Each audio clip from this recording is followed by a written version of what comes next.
بسم الله الرحمن الرحيم. السلام عليكم ورحمة الله وبركاته. ما توحنا هالكن جواب وافية وما قرنا سايبوه قيد إياه قيلنا ولا تكسينا قبل اللي قم قعبوا فرتم بالبلاك.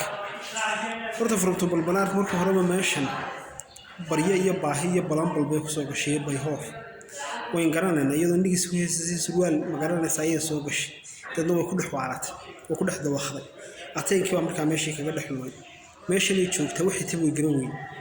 naagta fartuun balbalaarka la yiraahdo waa gabadh aad u qarxin ummadii Ilaahay baa kana midgala maalin badad ay saarantay fartuun waxa la fartuunay guuxa horta marka rood ka dheeraynaysa mana geedid adigoo sanguuriyadaho jaar in magaranaysa jareera inaad maalin walba dad Soomaaliyeed caadiyaho magaranaysa sidaaba hayna maalin walba halkan ka caydad wax ka tiraahdo ka magaranaysa ay waxa gudbiyayso waxa laaliyo wax faa'iido horta ka soo galiyay ma jirto adigu دي قبيلة كيك فينا بيننا قبيل كاجا بنا كافية بل كلام انتهى الجاي وحتى هيبة